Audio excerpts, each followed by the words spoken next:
All right, and we're going live, boys. This is the SBR Betting Roundtable coming to you every Wednesday, 9:30 a.m. Pacific, 12:30 p.m. Eastern. I'm Drew Martin, your host. We got a slew of stuff to get into today. Start introducing everybody. Jeff Nadeau, big man on campus. Can find him on Twitter at Jeff Nadeau. Jeff, how are you doing today, man? Doing good. Yourself? Doing good. Excited to hear your opinion on some soccer, some NBA, and obviously some MLB, man. Sure. Always fun doing the roundtable. Always enjoy talking to you, gentlemen. Yeah, absolutely. And going right down the line, we got Donnie Rightside. Can find him on Twitter, as you can see on his page, at RightSideVP, and his work at DonnieRightside.com. And obviously a regular contributor here with SBR, the late night on campus, the right side of campus with Jeff. Happy to have you on, Donnie. Yeah, you can tell who makes the most money around here, who has the best graphics. Clearly, that would be me. But anyway, this is my favorite show of the week here, 12:30 p.m. Eastern Standard Time. The least amount of prep work for the best part of the show. I love it. Sign me up for this each and every week. Great group of handicappers. Let's get busy today, fellas. Yeah, I agree, Donnie. And hey, man, if you're I need to borrow $1, so feel free to be generous. But yeah, one of my favorite shows, my favorite show of the week as well, man. And last but certainly not least, Ian Cameron, the best CFL handicapper in the world. I'm running with that, man. Ooh, I like find him on Twitter at Babano, and his work on Sports Memo, and a regular contributor all over SBR. Ian, how you doing today? I'm doing great, Drew, but I don't think I have much competition because how many handicappers do we have in the CFL on this planet? 10, 15 max? Maybe I'm being generous in that regard. So, but yeah, CFL is a great sport for me. I can't wait for the season to begin in 2 weeks and looking forward to the roundtable today. As I've always said, Jeff said it, Donnie said it today, favorite show of the week. Let's get it rolling. Absolutely, man. Don't sell yourself short. Niche sports are great to beat. So I'm going to run with that if you don't mind. They're on ESPN too, these guys. CFL games will be on the ESPN family of networks. So it's going to gain some traction, at least get some eyeballs down south. Absolutely, man. Well, guys, let's get right into it. We're not going to fix it if it's not broken. MLB action. Teams looking to bet on, teams looking to fade. Any difference from last week? I know the Phillies. We got two Phillies guys on here, and are we jumping on that train? No, I actually try to come up with someone different every week. You know, it's a week-to-week show. We all know the Phillies suck. Donnie and I have made that perfectly clear. They are playing good lately. A team to fade for me. I'll just keep going on this wagon, Drew. I mean, how do you not continue to fade the Giants? I mean, this team is a mess. I mean, you look at their batting statistics. I mean, 30th in slugging, 29th in overall batting average. They're not getting on base. They really have had nothing to be excited about this year. Their pitching's been poor for the most part, other than Bumgarner, who obviously isn't pitching right now. Blatch has been a little bit of a nice thing to see, but overall, I mean, Matt Cain, Matt Moore. I mean, will Jeff Samardzija continue to pitch like this? Highly doubtful. This team is bad, and they're in a division that's very good. So I think going forward, they're going to continue to be a team that we're going to have to look to fade. I mean, you look at they lost 2 or 3 to the Phillies, for God's sakes. I mean, this team is just going to be continued one for me where I just have no interest overall in backing them. They're just not very potent. I don't really worry about facing this team at all anymore. Yeah, I like that pick, BMOC. To fade or bet on. Yeah, I mean, teams to fade, since we do the show each and every week, you know, teams know what they are by this point. We always talk about it's kind of hard to bet baseball in April and early May, but teams, once they get to that June marking period, I like to say, you know, and heading through to the All-Star break, it's going to be interesting to see how these teams respond, but typically over the years in Major League Baseball, you are what you are. San Diego and Atlanta, 2 teams that don't have too much talent. They're going to come in with decent prices each and every night, but they know they're not supposed to win at this point. They know they're a bad ball club, and that's going to show where you may have gotten a price of plus 120 on Atlanta there, Drew, back in, let's just say, April. Now you're going to look at plus 150, plus 160, plus 170 against the better teams there. So I'm going to stick with the 2 teams. The Phillies actually just made it off of my fade list because they've won 4 in a row. It seemed to have woken up at the plate, but we're going to stay with these 3 teams and revolve them with the show each and every week. They're probably going to trade places with me as we go here, Drew. Yeah, that's an interesting point. Go ahead, BMOC. Oh, no, I just wanted to point out one thing about Atlanta that I think we have to throw in is, you know, they're a team that is just terrible defensively. I mean, that's another addition we have to make to that. I mean, they are awful in the field. And, we're starting to see now this team really struggle offensively without Freddie Freeman. I mean, you look at, I would imagine Matt Kemp will not continue to hit the way he has all year. They've kind of just hit fool's gold in the first month or two of the season here. And, you look at that rotation. I mean, what the hell do you have in that rotation? I mean, I guess Fulton Avitz has a little upside, but other than that, there's really nothing there. Jamie Garcia, I mean, he seems to pitch well for 2 or 3 innings and they get blown up. And they have a horrendous bullpen. I can't, in the last week, imagine a team that has given up more leads than this team. I mean, they seem to just give up leads like it's their day job anymore. And I'm going to continue to say this, the NL East overs, if you just bet them all year, you're going to make a lot of money. I mean, all these teams have been over squads. I mean, the Mets obviously speak for themselves, the Nationals with their bullpen problems, the Phillies with their bullpen and pitching problems. There's an array of reasons to bet overs in this group. And Donnie hit it on the head. Atlanta is a team that I think is going to continue to get worse and worse over the course of the year. Yeah, that's a great point. I know Pete Loshak is into second half overs, and the NL East second half overs, I don't know the numbers, but that's got to be a winner. But Ian, anything to add as far as teams to fade? It's a great market to capitalize on those second half overs. If you spot 2 bullpens that end up going head to head, you can take advantage of that with second half overs. Once the starters get out of there and you see 2 vulnerable bullpens in the same game, great opportunities there. And Peter Loshak, you're right, Drew. I've done shows with him a long time ago, and he was always looking at those second half totals to find opportunities like that. A team I'm looking to bet on now, and they've been a team that's been so bitterly disappointing. They've had pitching problems. They've had a horrible bullpen most of the season, but we're really starting to see them string something together right now is the Seattle Mariners. But I stress with Seattle tonight, I don't like them tonight. I'm talking about after tonight to look toward the Seattle Mariners here as a bet on team. They're hitting the ball right now. I mean, everybody in this lineup doing a great job. They've been able to hit the ball even without Segura, who's now on the DL with an ankle injury. I mean, Robinson Cano has been fantastic since he's returned.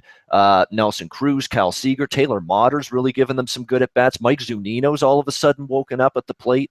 Dyson's been solid at the plate. This Guillermo Heredia has been hitting the ball really well for Seattle. So they are getting a lot of good offensive contributions. They have been piling up the runs in recent games. This is a red-hot offensive ball club right now. All they need is a modicum of pitching. I'm not sure if Giovanni Gallardo tonight's going to be that guy to give them that pitching, but Seattle in the near future could be a bet on team 8-2 in their last 10 games. So keep an eye on them. A fade team, I was going to mention the Atlanta Braves, but Jeff did. But he's right. I mean, Atlanta, to me, without Freddie Freeman, they've sort of hit that wall. They gave you that first couple of games without Freddie Freeman that, hey, we're going to rally together and maybe show that we're going to be able to persevere, get through, and be a competitive baseball team and still win games without Freeman. But that's fallen by the wayside now in the last several games. The offense has dried up. The pitching remains very, very shaky, especially the bullpen. So Atlanta bet against, Seattle a bet on for me just in the near future. Okay. Yeah. Go ahead, BM. So, no, I just wanted to kind of build on what he was saying. I think there's a sharp divide between betting on the Mariners at home and betting on them away. I actually wrote down here over the next 5 or so games. Yeah, I would agree with him wholeheartedly.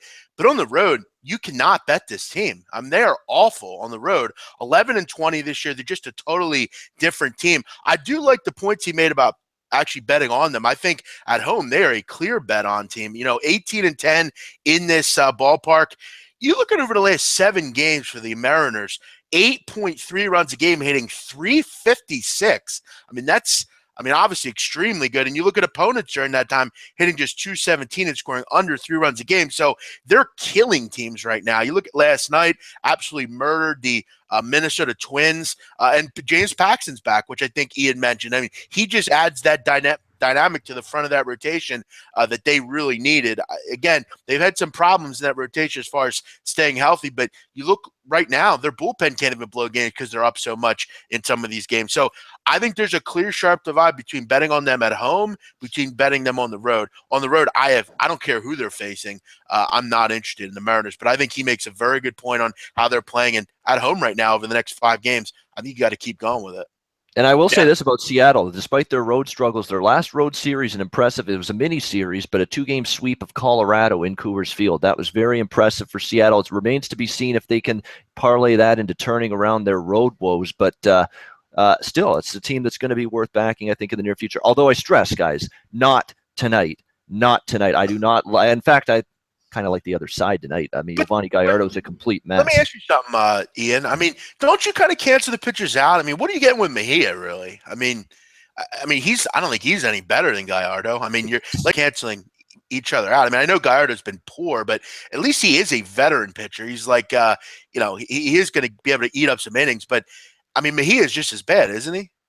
Mejia's been better lately. He's given up actually 2 runs or fewer in 3 of his last 5 starts. And Seattle's splits against lefties, a little bit of a concern for me. This is not the same lineup against.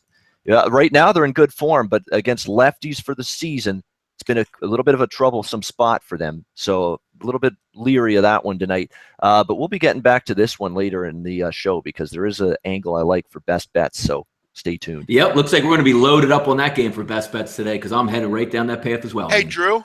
Yeah. Yeah, one other team to fade. I mean, I think, now that we've kind of diluted the whole Mike Trout thing. I mean, look, the Angels are in second place, although 13 spots behind Houston. I think we're really starting to see now that they're on the road some of the issues that this team has. I mean, I know. Look, I think they won last night, didn't they? They did win last night, didn't they? LA? Angels won, yes. Yeah, they won 5-3. But again, I mean, I think long term, we're really going to start to see them have some problems. I mean, you look at coming up, you look at the schedule they have. 2 more against Detroit. Then they go to Houston for 3. They get the Yankees for 3. Then they get the Yankees again after Kansas City, Boston, Dodgers. They have a really long stretch here where they're playing really good baseball teams. You look at during the time where they were without Mike Trout, I mean, they're playing Atlanta, Miami, Minnesota at home, the Mets. So, again, I think we're really going to start to see that kind of and they're past the whole Pujols thing. He's hit that home run. We're all past that hoopla, and they're on the road now. So I think we're really going to start to see that team come back to earth here as well. Their lineup's decent, but without Mike Trout, it's nowhere close, clearly. Yeah, and the MOC, I've been waiting to tell you, I like that fade San Francisco play you were talking about. I mean, especially tonight at Milwaukee. So, no, a lot of good stuff there, guys. Do you guys want to add anything as far as teams to bet on? Yeah, teams to bet on, 2 of them. They're just situational. If you're looking at the New York Mets, forget about even taking a side at this point. Last week I believe I had 5 wagers on the Mets over. If it isn't broke, don't fix it. 35-13 to the over. It doesn't. And how would you come into this season looking at the Mets lineup? They get banged up right away, but you can always lean on their pitching. So you would figure it would be a perfect storm for the under. Power arms, light hitting bats because they were injured. It's the complete opposite. Every night it's a fireworks display in that bullpen. Even if it goes 3-1 in the 7th inning. 2 times actually DeGrom has taken the mound. The one guy you can lean on got torched by Milwaukee, torched by Texas last night. If it isn't broke, don't fix it. Ride them in that situation. Another one, take a look in the AL West. Jeff and I talk about it quite a bit. We've talked about it a lot on the show. The Oakland Athletics at home were a sneaky team, always getting a lot of value. Take them on the road at your own peril, but at home in that sleepy environment, quirky ballpark, foul area 5 times the size of your normal ballpark. They seem to play well there each day. I love that angle, Donnie. I mean, that ballpark being so different, it adds to the home field advantage. Yeah. You're right, man. Yep, certainly does. Guys, anything else as far as teams to bet on, Ian or BMOC? No. I mean, we'll just keep talking about Arizona at home, Baltimore at home, teams like that. I mean, and again, we talk about early in the year about kind of things you develop.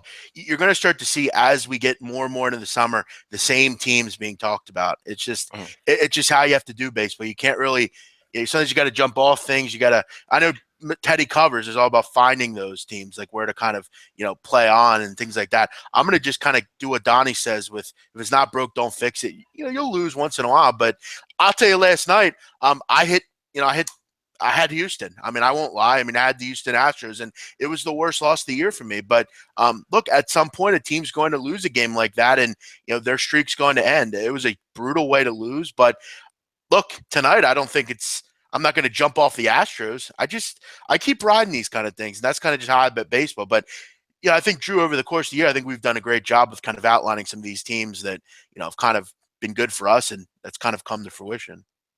Yeah, man. And we have done a good job with best bets. I know last week we were down, but hopefully we're bounce back mode. But Jeff, just to come back at you with the Houston Astros, I know me and Ian were talking about it yesterday on the looking ahead line show. But with Houston losing after the long win streak, does it worry you with them resting players today?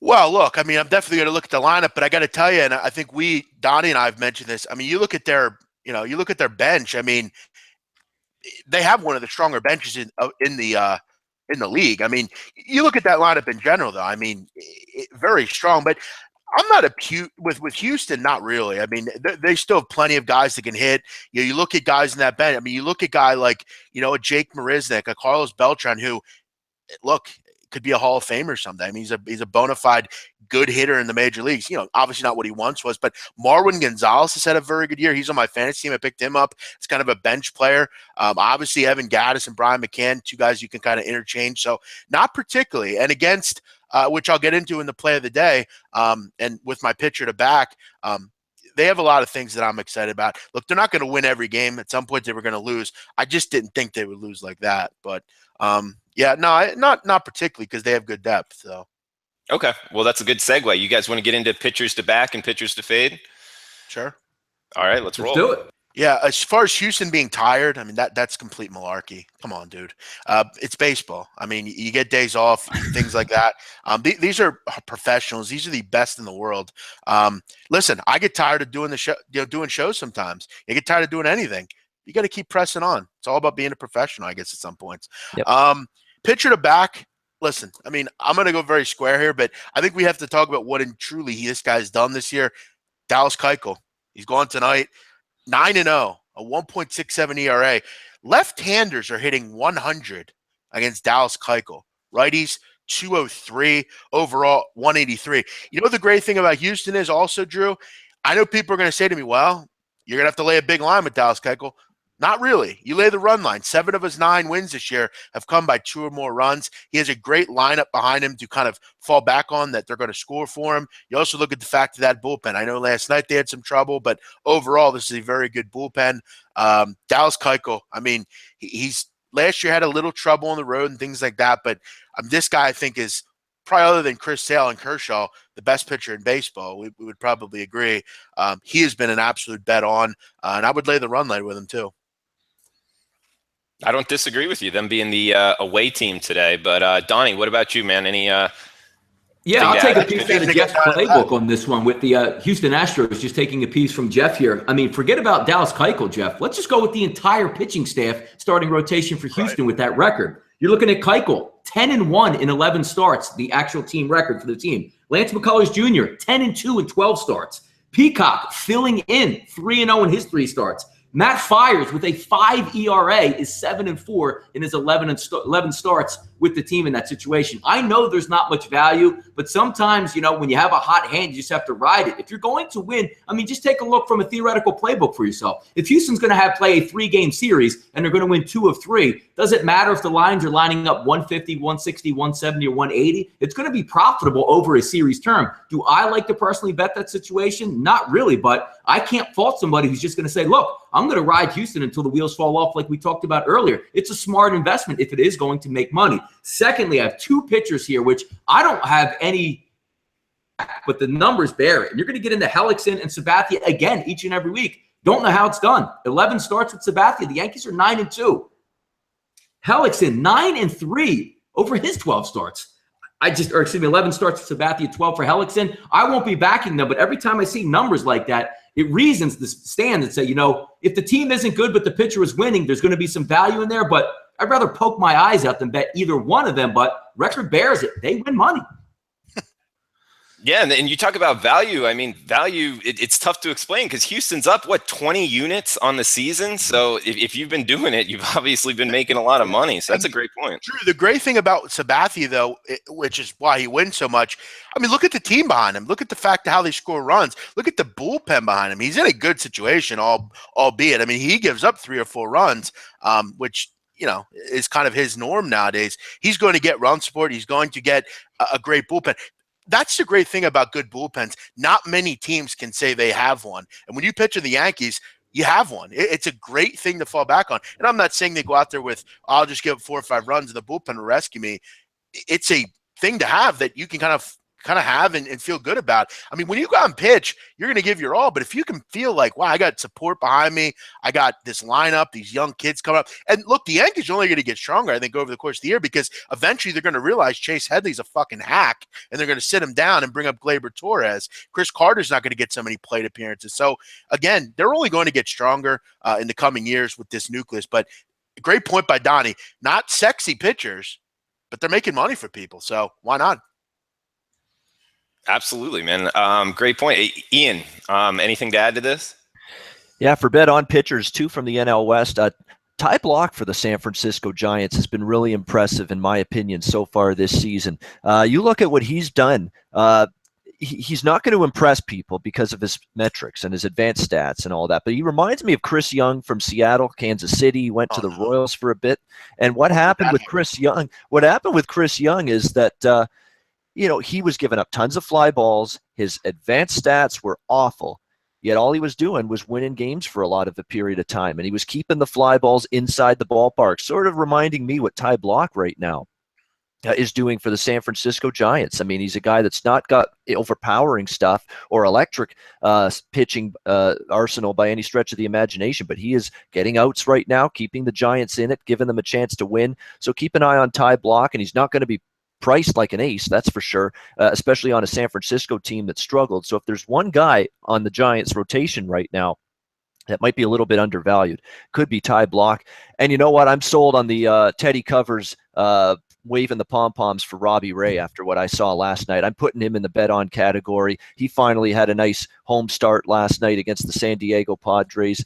So I think it's going to be a situation where Robbie Ray going to end up doing quite a good job moving forward. His strikeout numbers right now are sick, off the charts, double digits again last night. So keep an eye there on Robbie Ray. In terms of a bet against pitcher right now, I'm going to go to the guy on the mound for the Seattle Mariners tonight, Giovanni Gallardo. Just awful. He's been crushed. He's given up walks. He has not been able to miss many bats. It's just been a cavalcade of problems for Giovanni Gallardo, a guy running on fumes, a guy at the tail end of his career who's not got much left in the tank. Giovanni Gallardo is a complete disaster right now. And you know what's funny is Giovanni Gallardo seems like after tonight, I think he's probably going to struggle again tonight. He's going to be one of those guys that's going to end up on the 10-day DL. That seems to be the routine this season. You suck. You're not getting outs. You're getting belted all around the ballpark. Hey, we're going to put you on the 10-day DL. Bad pitcher. Very, very, very bad pitcher. You go in timeout. You stand in the corner there and think about it for a second. 10-day DL for you because you stink right now. That could be for Giovanni Gallardo coming up after tonight. Is that how you were disciplined as a child, Ian? No, thankfully not. Canadian discipline right there. Yeah, I'd be livid at I'd find new parents if I was talked that way. Holy fuck. No way. I'd stick around mom and dad. I'm saying, peace out, mom and dad. I'm finding someone else. I'm not saying that bullshit. Ian, you got to come to my house then, because you wouldn't like it. My dad used to say, go out and stand on the stoop for a while. Go outside. It's cold out. Go stand out there and think about what happened, what you did. And yeah, minus 20-degree weather. Gosh, yeah, that'll wake you up in a hurry. Yeah. But I gotta intervene on what you said. I mean, do people? And again, I mean, have we watched Robbie Ray in his career at Chase Field? He hasn't been any good. He faced the Padres last night, for Christ's sakes. I mean, come on with this Robbie Ray stuff. He's not been good at home ever. At what point are we going to wake up and agree to it? I'm talking about current form and short term right now. But he's not good at home. He's been lights out. I mean, he's been absolutely mowing down opposing hitters. He pitched against the Padres. Multiple starts in a row. Multiple starts. I'm not talking about just the San Diego start. I'm talking about multiple starts in a row. He has been a dominant starting pitcher, and he has been a bet-on pitcher. He's been missing bats. His swinging strike rate is elite. So he is a guy I'm looking to bet on right now. I'm willing to put any money on he will not be profitable at home by the end of the year. But again, you might be right. I'm not gonna keep knocking it too much, but. No, I mean, in the long term, yeah. Is he going to be roughed up again at Chase Field at some point this season? Absolutely. But right now, he is getting he's in a zone right now. He's completely locked in. He's getting swings and misses left and right. He's harnessed in the walks, which were a big problem for him earlier in the season. And right now, he's pitching it just in the last 2 or 3 or 4 starts. He is pitching as well as anyone in the majors right now. That's all there is to it. He is. Yeah, I mean, he faced the Pirates in San Diego. I mean, let's just be real. But I hear you. BMSC, I jumped on that last night. I was on the Padres thinking those home road splits would come through. That was a tough loss, man. I took the over, but I hear you. I was considering that myself, and that didn't work out too much. Oh, one bet on pitcher I want to mention too, San Diego. Speaking of the Padres, keep an eye on Luis Perdomo. He's on the mound tonight. Other than a couple of starts, he's been Mr. Consistent for the Padres. 3 runs or less in the majority of his outings. He seems to be getting better. His strikeout rate's very impressive. I mean, he's notched a ton of strikeouts this year. He seems to be getting better and stronger as the seasons progress. So keep an eye on Luis Perdomo. Problem is, Greinke's on the mound tonight. For the Arizona Diamondbacks, and he's owned San Diego. So that's the only concern you've got there. But Perdomo, moving forward, keep an eye on him because he's showing some very signs of upside for sure. Hey, Drew. Yeah, go ahead. Did you want to do pitchers to fade or? Yeah, go ahead, man. Throw it up. Matt Boyd. Matt Boyd has been an absolute mess this year. You look at it in May, opponents at 366 off Matt Boyd. 24 walks in 55 innings this year. His whip is up close to 1.8. Opponents overall hitting 322 against Matthew Boyd. Last year he was okay. This year he's just been a total mess. And you look at a guy, Matt Boyd, who doesn't have a bullpen behind him that's going to keep them in games either. When Matt Boyd pitches, it's best to fade Matt Boyd. It doesn't matter who he's playing against. He's just been getting murdered lately. Okay. All right, Matt Boyd. And one thing to throw in with the Padres as well, they're 10-20 on the road. So something to keep in mind that there might be something there going forward that they're not producing on the road.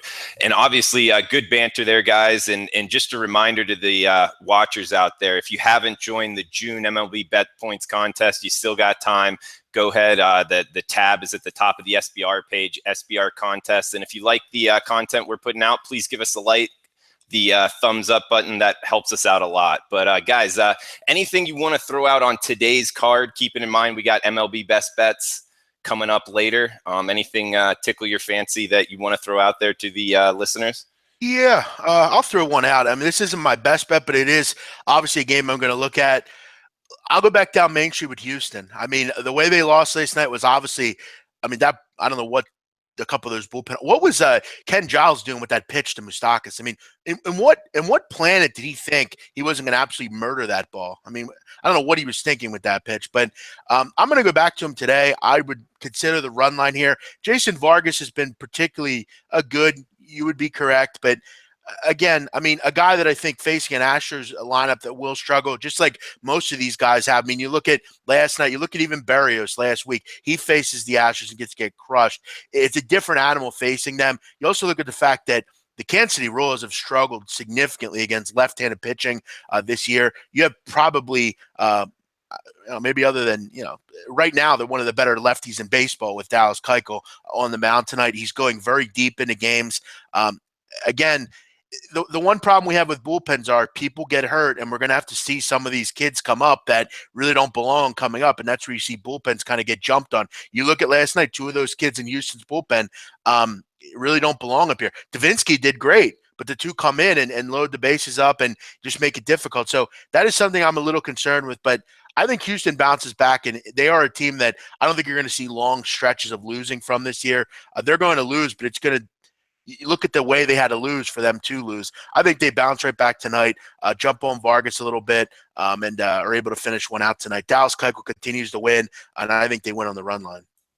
BMOC, you make some great points because I was actually looking to fade Houston off the loss after the long win streak, but you brought it up a little bit. Houston, one of the best hitting teams off lefties, and the Royals are one of the worst, if not the worst team in all of baseball. What about the matchup of Vargas, fastball and a good changeup guy against that Houston lineup? That is something that I think that he can tame their bats. What do you think about that? Yeah, again, Drew, you're kind of going a little bit deeper into what I don't technically look at that kind of stuff. I've made it clear. I don't go too deep into like the way people pitch and shit like that. Look, I see a team in Houston that knows how to hit the baseball. They've been the most consistent offensive team all year. I look at a guy in Vargas who I think we can agree he's kind of been a little bit better than I think anyone thought he would be. You look at the fact of, I don't think he's consistently going to have a 1.59 ERA at home with a whip around 1. Yeah, I mean, again, like I said, I don't look too much into like pitching and stuff as far as the way they throw balls and the way those teams hit the ball. I don't look at sabermetrics, but I'm very rudimentary with the way I'm looking at things. I don't think Jason Vargas will be consistent like this all year. I do know I'm going to get very consistent outings from Dallas Keuchel over the course of the year. Houston's been able to hit everyone. I don't think look, if they were able to hit Berrios, they were able to hit other guys this year. I don't think Jason Vargas is going to be that big a problem here to them. Okay. No, good stuff, man. Donnie or Ian, you guys want to throw in anything? Just a little tidbit off of today's MLB card? Yeah, interesting matchup that I'm looking at here. Pulled for Tampa Bay. I believe it was Odorizzi was supposed to go today, but it looks like the youngster Faria is going to get a call up. Doing a little bit of back checking on his numbers there. He is a strikeout pitcher. The one thing that is kind of interesting here is he's getting Chris Archer support here tonight at home. Minus 168 for the young kid versus Pelfrey, who hasn't pitched all that bad over the past couple weeks. So just an interesting line that popped up. 68% of the tickets coming in on Tampa Bay. Haven't seen this kid pitch at the major league level yet, but I'm interested to see if he's going to get that type of support. Might be a pretty good pitcher. I know he's a big kid. I think he was running 6'4", 6'5", like 235. So he's probably going to bring some heat along with the fastball. But that's one I'm interested in checking out. Not interested really in betting on the game, but was very surprised to see Drew minus 168. That's a good point by you, Donnie. I mean, Tampa Bay's getting rocked lately as far as their pitching's been a mess over the last week or so, but so is Chicago's also. But that's a good point by you, Donnie. Why is he laying such a big number? Now, they must have some high hopes for him, but he is a strikeout pitcher coming up, and we've talked about it many times before. You know, the Dirks, Bibbins, or whoever gets called up, the guys that are just, think pitchers, like Tyler Pill for New York, stranded like 15 runners in the first 6 innings of his first ball game. You knew that wasn't going to last. He came back the second time, and they talk about how crafty he is. He was so crafty, he gave up like 6 runs over the first 4 innings the very next game. I don't buy crafty kids coming up who've been in the minors for a long time. I do buy kids that throw flames where the other team hasn't seen it just quite yet, and it takes them a couple of bats to get around. So that's what I'm going to be interested in watching that game tonight. Yeah, that's going to be a good one, especially, I mean, the White Sox bullpen has had some regression, but it's still one of the better bullpens. And Tampa Bay on the other side, bringing up a young kid, he's probably only going to go through the order 2 times. He's not going to see him a 3rd time, so they're going to be heavy on the bullpen tonight. So that's Tampa Bay, Drew, is one of the teams that is very forward thinking in that environment. They very rarely let their pitchers go a full 3 times through the rotation. As soon as that 5th inning comes, they really like to lean on their bullpens. Good point by you on that. Yeah, for sure. I'd like to know the panel's thoughts on this big matinee matchup, which I like baseball doing this as far as, when was the last time we've seen this kind of pitching matchup at 3 o'clock on a Wednesday? Strasburg against Kershaw. Listen, I mean, I think it's for anyone on here. I mean, how many people do you got on here right now? Over 100. I think it's must-see baseball every time he pitches. I mean, Kershaw's just a great pitcher. It'll be interesting to see how he pitches against this lineup. I also want to ask you guys about Coda Glover last night. Did anyone see what he was doing at the end with Puig there? I mean, listen, Glover has to wise up. He should be, telling people to sit down. But, I mean, is Puig not he's a lot like me in a way, and I guess that's kind of why, he kind of reminds me. I kind of jump off the handle at things as well. But who do you think was in the wrong there? Was it Coda Glover or was it Yasiel Puig? Because Puig could have just walked away.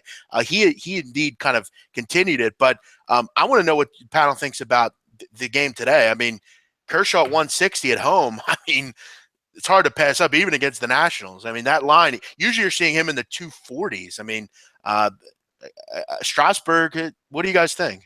I think Washington first 5 innings is something that kind of interests me at a nice plus price. I mean, Strasburg's numbers are very comparable to Clayton Kershaw's. If you look, everything, swinging strike rate, strikeouts per 9, walks per 9, opponent batting average against, it is just almost identical to what Clayton Kershaw has done. I don't see a big gap between Strasburg and Kershaw. I don't want that Washington bullpen working for me in the latter innings, not even maybe. So I think a 5-inning route on Washington at a plus price is something I might consider. It'll only be a small play, but at that value, it's worth it. And Kershaw did get roughed up a little bit in the postseason by Washington last year when he faced them. So, Strasburg's been good. I mean, you look at him, his win-loss record is excellent. We know Kershaw's is, obviously, but I'm just talking about a plus price in that range, 150 or so, first 5 with Washington. Yeah, a small bite for me on that with the Nationals. Great point by you. Why not just take a shot with the plus money price? You got a good team. You got another good pitcher. And the Dodgers bats have been cold lately. I mean,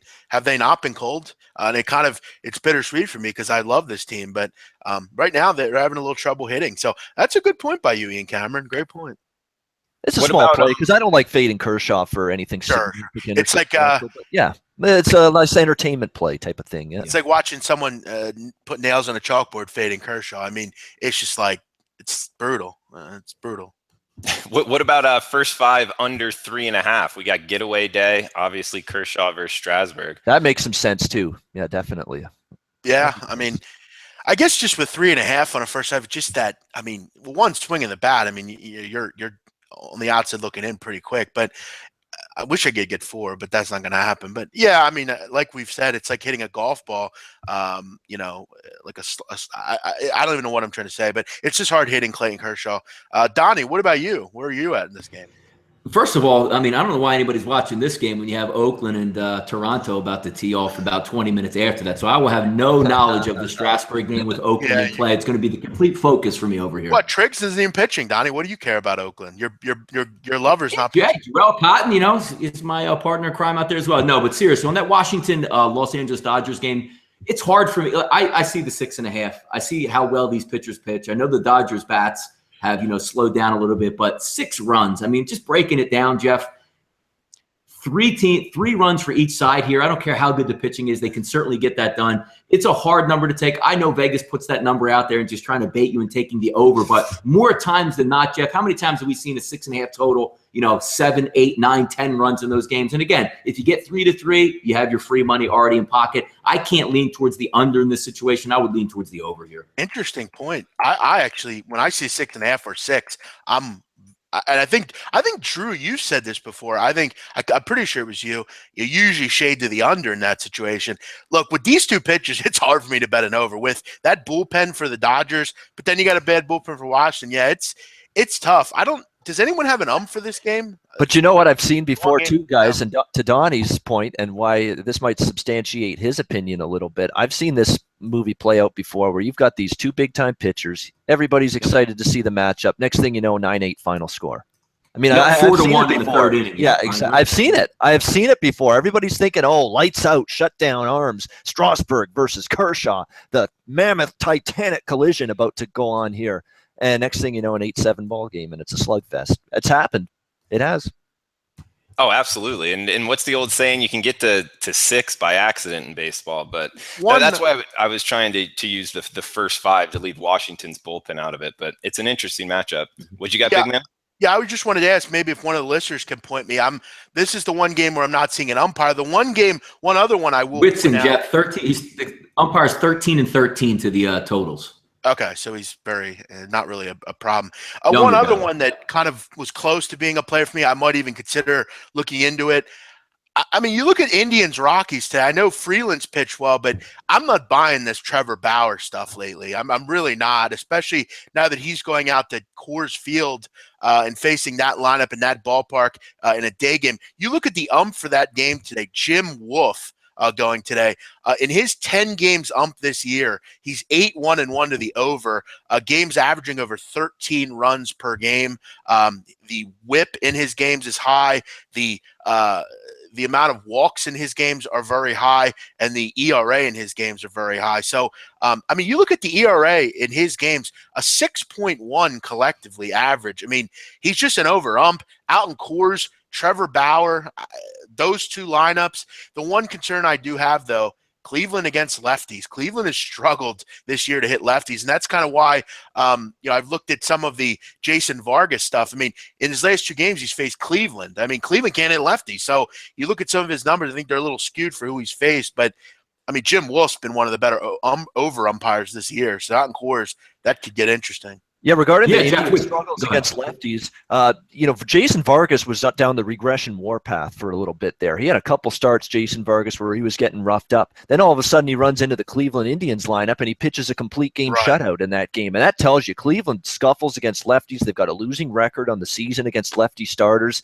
I've got Colorado in pocket. I'm sorry, I can't pass that up. A home underdog price there with the Rockies for as well as they've played. Freeland, a lefty, to maybe confound that Cleveland Indians lineup against a lefty pitcher. pitcher one more time. And Trevor Bauer, ERA of over 6 on the road this season. This will be his first ever start at Coors Field. Usually it's hard to tell how a pitcher is going to react to Coors Field when they've never been there before, but I don't think Trevor Bauer's profile fits Coors Field all that well. So I think it's another nice little value price on the Rockies today. Yeah, with Bauer, too. I believe he's coming back. He pitched maybe less than 2 innings. He's coming back on a 2-day rest heading into Coors Field today for the first time. That doesn't bode too well in my book. I wouldn't, capping a game and you want your pitchers on rest and you always look for, hey, we gave him an extra day rest. He's pitching on day 6 instead of 5. Coming back after 2 days, I want to see how long he's going to last in this game or if that even threw off his rhythm at all. Good point by Scott Weaver also. Good. What up, Scott? Bauer left early in his last start after 2 innings. I think it was rain, if I can remember correctly.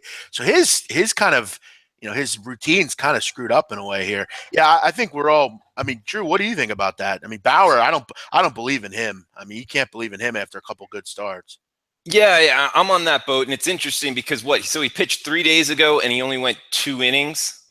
So that would be like pretty much they could trade that off as like a bullpen session or throwing on the side, but pitchers are the ultimate superstition creatures of habit. I want to see how that plays with his mind there. So yeah, I'm with you, Donnie. I don't like betting on that kind of stuff, just thinking that it's his bullpen session. So I would actually look to fade him in this one, BMOC. Yeah, you have to. But anybody else want to throw a quick tidbit out about today's MLB card before we get on to I'll say this, it's a finals? Way better card than yesterday. Yesterday's card was trash. It was garbage yesterday. This card's a little bit better, a little bit more, better umps, better everything. So, yeah, I'm excited about it. A couple plays I'm looking at. Okay, cool. Well, thanks to the over 100 viewers right now on YouTube and more on Facebook. And, guys, please don't be a lurker. We only have 39 likes, over 100 of you out there. So please give us a thumbs up. But, guys, let's get into the NBA playoffs. BMOC, Donnie, I know you guys or at least BMOC like to watch the hardwood a lot. Anything on the NBA playoffs? I see Cavs +4 tonight, at least at Heritage. So is that a go for us? Listen, I'm going to come out and say it. I think this is a stone cold point where the public gets crushed on the Warriors. There's going to be one game where the Cavs will win. I think Donnie and I, we'd be beating this to a drum. I think tonight they win this game. It's their first game back at home. The energy is palpable around there. Look, this line continues to rise. Donnie, last night we were talking about it, 3.5, up to 4 now. Public money coming in and burying the Warriors. This is a great spot for the NBA to throw a little wrench in. 2-1, one more game down in Cleveland. Can they tie their series? Are they still involved? Can LeBron duplicate his amazing performance? Look, I know there's issues on the court. How do they stop Kevin Durant? The defensive problems. But I think at home, we've talked about the NBA's ability to prolong series, you look at Donnie tweeted, I think, the loss that the NBA would have. There is a major loss here if there's a sweep here for the NBA. I just don't think with the playoffs that we've seen this far, we'll see a sweep. I just can't see it. Tonight, I'm going to fade the public here and go with the Cavs. I think they get the job done tonight. I'll take 4 points in my pocket. I think at any rate it's a close game. But listen, if the Warriors win tonight, kiss it the fuck goodbye. The series is over in my opinion anyway. But I think they will win a game, and I think it's tonight. Donnie, you and I have been talking about this. You have to agree with that, no? Yeah, no, I've been saying, I'm not an NBA bettor. I don't watch too much NBA basketball. Whenever we've had, NBA guests like Joe Duffy on the show, I've always been the same way. It's going to be Golden State and Cleveland. I don't know why anybody ever thought. Again, you're talking to a guy that watched maybe 5 Sixer games this year, and I knew it was going to be Golden State and Cleveland in the end because that's just the way the NBA works. The NBA can change their name. Forget the NBA logo. Just put the WWE logo in there tonight. You saw the tweet come out today on ESPN with Darren Rovell. What did it say? Hey, if the Warriors don't get another home game, they're going to lose over $20 million. So what does the Golden State owner say? I'm not losing that money. NBA TV money is already in pocket. The owners hire the NBA's commissioner there. Commissioner works for the NBA owners. They know it's a business. It's about making money. The Warriors, I hope we get to 3-0. You know what the owner's thinking? He's a businessman. Well, if we can drop one of these games in Cleveland, we'll probably still win the series. I'll make an extra $20 million, and then we'll still win it anyway, and everybody's going to go home happy. TV's going to be happy. No way in the world tonight. I'm the ultimate contrarian. If the Golden State Warriors have a blowout win tonight, nobody is watching Game 4. It's a wrap. Right. if Cleveland wins tonight, everybody and their grandmother is tuning in for game 4 to see if they can tie the series up. So I'm the ultimate conspiracy theorist. There's no way. The NBA is very easy to rig. Foul Draymond Green out. Hell, even last year, they threw Draymond Green out of an entire game to make it up. So that's the train I'm on. Listen, Drew, I could make this bet, and people are talking about, Cavs are going to steal your money again. Listen, if I lose this bet and they get blown out, I'll look at my bet and say, I think I made a great play here. I really do. There is no pompous circumstance I can bet on the Warriors tonight. I've seen this story before. I've seen the NBA story. We all have. How can you bet the Warriors in this spot? I know they play well, but it's not about playing or anything. It's about the things going on under the surface. Donnie makes a great point. 2-1. Can they tie the series? It's just the intrigue. It has to be there. It's like a movie. It's like when you're watching a movie and you feel like it's going to get more boring and more boring, then something happens and you get interested again. It's like the Super Bowl and the electric going out. I mean, you think that was by chance? Come on. I mean, how many times do we joke on Twitter, Jeff, going back and forth, even in football season, what the NFL wants? It's a primetime game. It's going to be a blowout. Oh, no. A couple pass interference questionable. A couple holding penalties questionable. Look at this. It's a 3-point game. And none of the casual bettor, the guy out at the South Point Hotel that's there with his wife from Iowa, he doesn't look at the game like this. That's why you and me can kind of sniff these things out. The regular person's watching these games and saying, there's no way in hell they can play with this team. They're just on another level. I don't agree. I think in this spot, it's a good pot to back the Cavs. They're not going to win the series. It's all about entertainment. You look at their catchphrase, where amazing happens. It's not just because the players are great. They throw things in. Yeah, you're gonna get Scott Foster, Tony Brothers, all those crooks in there tonight. All the NBA henchmen into the Quicken Loans Arena tonight, and they're gonna make sure every 50-50 call goes to the Cleveland Cavaliers tonight. Every single one. I really think you're gonna see some extra home cooking going on tonight. I would pay, and I'm putting it out there to this person. If we could somehow make this happen to an SBR, I think it would be a gold. If we could somehow get Dunleavy's opinion on this game, I would pay money to hear that. I really would. So, Tim, if you're out there, I will pay you to personally get your opinion on this game tonight, because I would love to know what he has on this game. Honestly, I would love to hear some of his opinions, because this is a grade A screw job by the NBA. I mean, you make a great point with, I guess tonight it's Monty McCutcheon, a Game 3 officiating crew chief. So we're going to have to look into the other rest, but that's a great point. Ian, this one smells, doesn't it? If it's going to be a 50-50 block charge call, it's simple. When Cleveland's got the ball, it's going to be a blocking foul. When the other team's got it, there's going to be a charge. I mean, that's the way it is. I mean, that's the way you're going to see it tonight. The NBA knows they've had a pathetic regular season, pathetic regular season, a terrible postseason. It should be the end, never a competitive association, the NCAA. That's really what you should call the NBA, never competitive, no competition association, because you're not seeing any competition. It's lopsided blowout one after another. The NBA knows if they're going to make this an interesting series, this is the spot Cleveland's got to win. If we've got to make every 50-50 call go toward LeBron and company, we're going to do it, and it wouldn't shock me. I've seen too much NBA basketball over the years where I've seen situations where, hey, what's going on here? Some of these fouls where it's clearly enhancing it and rigging it toward one side. That's clear as day. And that's what the NBA has done in the past, and they may just go back to that same well here in Game 3 tonight. And look at the line. It's perfect. The line is perfect. I mean, look at the NBA from a betting perspective, even for next year. Let's say Golden State sweeps over Cleveland 4-0. What's the NBA storyline next year when Durant stays in Golden State? Why are we even going to watch the season? They're going to win it again. The NBA it's so sick. It's amazing. If you look at it like that, it makes so much sense. It's so true. Well, what's the better bet, guys? I mean, should it be plus 150 on Cleveland, or should we take the 4 at Heritage? I like them in the first half and first quarter, because that's an angle that's been strong all playoffs. Team down 0-2 at home in Game 3. I think the first half and first quarter has been exceptionally strong with those teams in that spot. I'm going to go first half, first quarter, and full game. I'm going to see if I can hit the trifecta there. I'm going to go money line. I mean, they need to win. I mean, that's at the end of the day what needs to happen here. They'll win this game. I don't care about 4 points. Give me the money line. That's the way I would look at this game. I think if you're a sports bettor and you call yourself someone that does this on a regular basis, I just don't know how, from a NBA nut standpoint, you can bet the Warriors here. I just don't see it. Okay. And after all these rants, Golden State by 40 tonight. Watch. So we'll have to be running and hiding next week, erasing the tape.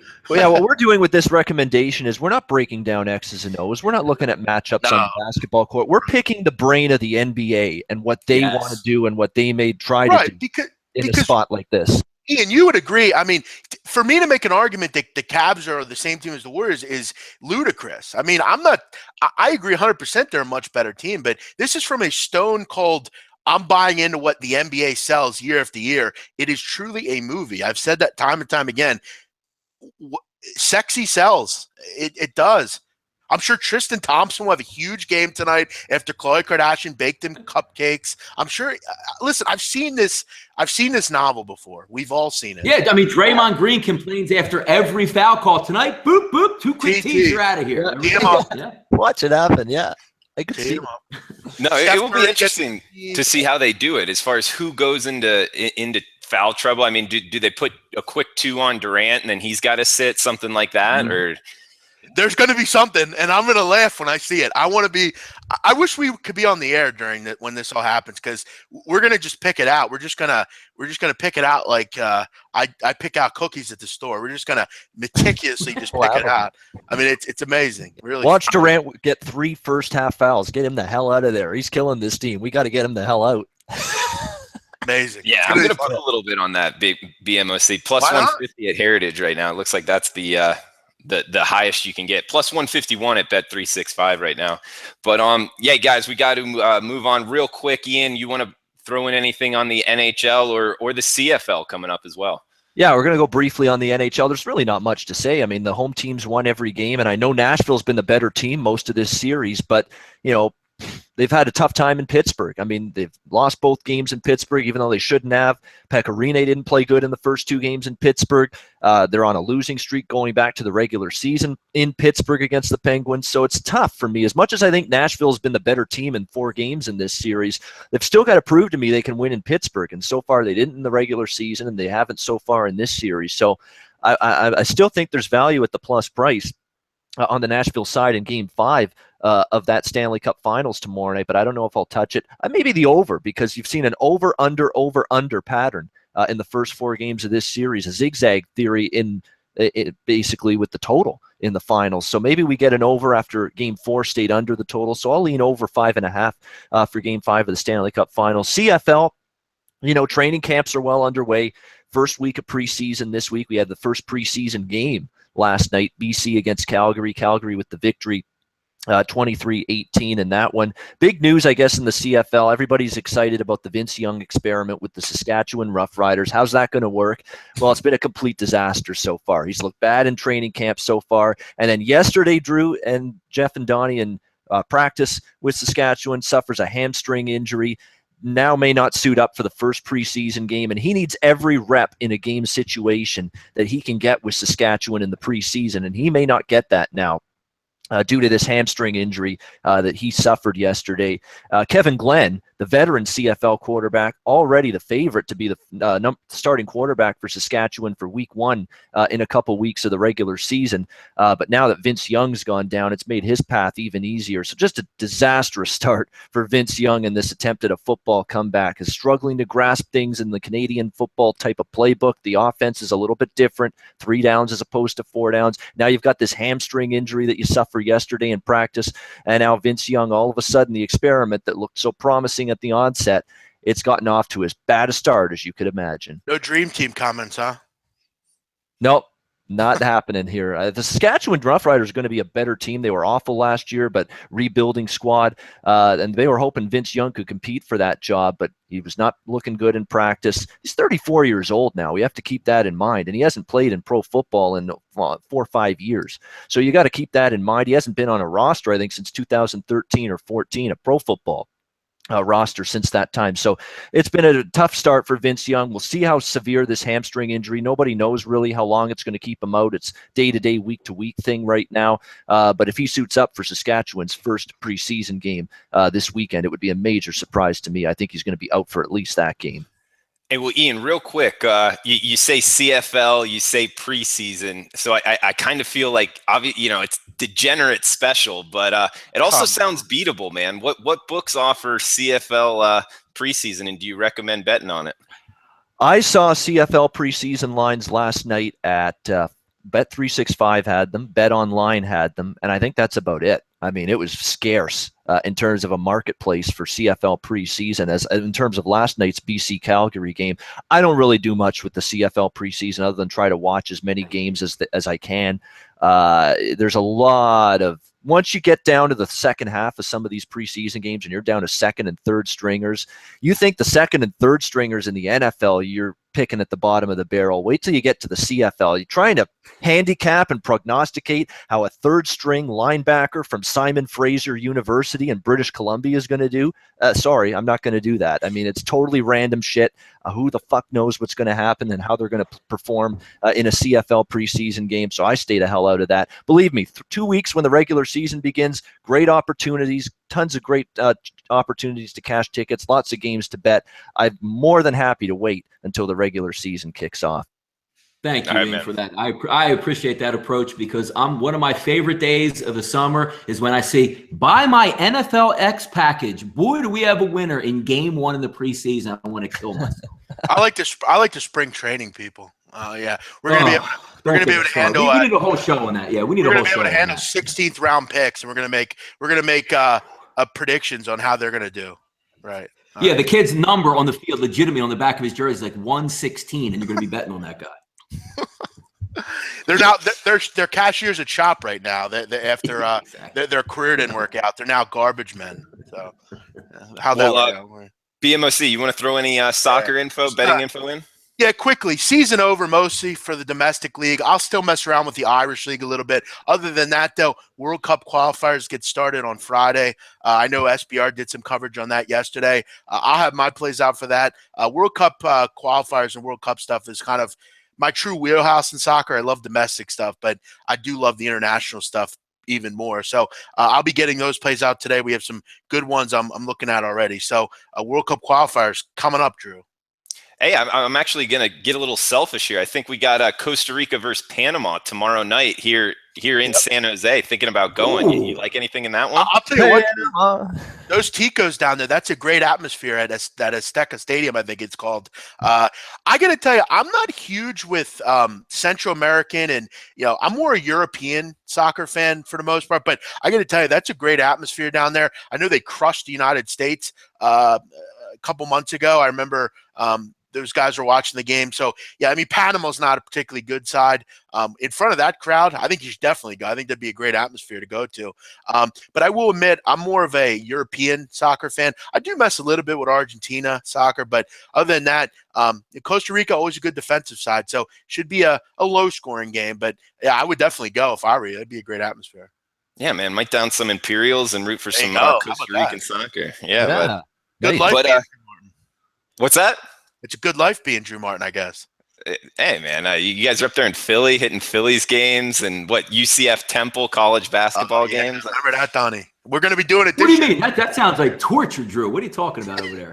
You guys got a look at the 7-foot center from UCF. It was great. He was right in front of us. We're going to be there this year for Wichita State, aren't we, Donnie? This year. Yep, and in normal Temple fashion, we went to see him play UCF. They lost, and next year we'll go to see him play Wichita. They'll lose, but hey, that's what we do around here. Hey, Dunphy's building something there. Don't worry. Yes. All right, boys, we got to get into best bets, and thank you for all the watchers, man. There's been over 120 for a while now. We appreciate it, guys. Please give us the like button. We got 63 likes right now. Please don't be a lurker, but we'll go for best bets. Go right around the horn here. Jeff, you want to lead us off? Sure. I'll lead us off. I'm going to go with the. I'm going to go with the over 9.5, I believe it is right now, in the Angels and Tiger game. I know Donnie Rightside was involved with this game last night, and it came up a little short, and we both had tough losses last night. But you look at the pitchers in this game. I've talked about Buck Farmer and his issues in the major leagues. He pitched well in his start. I think it was against the White Sox, but you look at in his career a 6.33 ERA for Buck Farmer. The Angels we've talked about are hitting right now. They have been decent from the plate. They have been able to, hit some home runs with Calhoun and Pujols and those guys. Opponents are hitting 268 against the Detroit Tigers this year. You look at the Tigers offense, they've been on fire lately as well. 316 average over the last week, scoring over 7 runs a game. But the real big problem in this game, guys, is Adam Meyer. Adam Meyer has struggled significantly this year. You look at on the road, particularly an ERA up over 8. His whip is up over 2. All 3 of his games on the road have gone over the posted total. He's had issues with base runners. He's had just issues in general on the road. I think both these clubs are going to see some bullpens, particularly early tonight. I think Buck Farmer, that first start was a complete mirage, and the real Buck Farmer will show through tonight. Buck Farmer, he sounds more like a farmer in Georgia than a major league pitcher. So yeah, I'm going to go with the over 9.5 in Angels Detroit. And looking at the SBR odds screen right now, it looks like 9.5 is the number at Just Bet. So over in the LA Angels Detroit for BMOC. Donnie, what about you for best bets, man? Yeah, been going real hot here with the roundtable plays. We're going to keep it short and simple again, not get too intricate in this. We're going to look towards rotation 923, 924. It's going to be Mejio and Gallardo. Not really looking at a particular side, but I'm going to go with another first 5 team total. Let's lean on the Minnesota Twins in this one. Getting a good number here at 5 dimes. Over 2.5 in the first 5 innings, plus 100. You can currently get it 5 dimes. Actually, I don't know if it's right now. That was about 45 minutes ago before we started the show. But if we just take a look at some simple numbers with Gallardo, his last 3 starts, ERA 12.75, 6 home starts this year, 7.80. If we take a little bit deeper dive into some of those numbers, during his home starts, only averages 5 innings pitched and 4.3 earned runs per game. Last 3, you say, his whip is 2.750. Almost 3 base runners per inning and 4 innings pitched and 5.7 earned runs over those innings over his last 3 games. Let's not outsmart ourselves here. Let's take the Twins over 2.5 plus 100 on 5 dimes, and we'll keep this moving until next week and pick up another W here. Good stuff, Donnie. All right, Ian, what about you, man? That's hilarious, Donnie, because Donnie says bet first 5 Twins team total over, and for my best bet, I say add on to that with a little Twins full game. Absolutely. Team total There we over. go, baby. That's my best bet. Over 4.5 Minnesota team total. So we're on the Twins team total train. First 5 full game.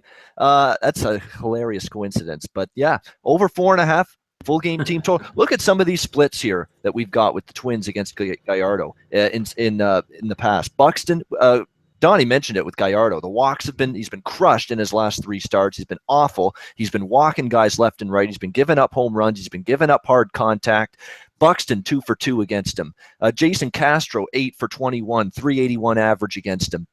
Brian Dozier 5 for 12, 417 average against Giovanni Gallardo. Joe Mauer 7 for 16, 438 average in his career against Giovanni Gallardo. There are multiple Twins in their lineup that not just have good numbers against Gallardo, they've got great numbers in their careers against Giovanni Gallardo that have absolutely crushed him. He's in awful form. He is 1 bad start away from being the hell out of this Mariners rotation and on the 10-day DL, as I mentioned earlier in the show. I think it happens after tonight. Yeah, Minnesota team total over 4.5. Sign me up. That's my best bet for the roundtable this week.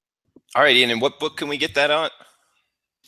Minus 114 at Pinnacle, over 4.5.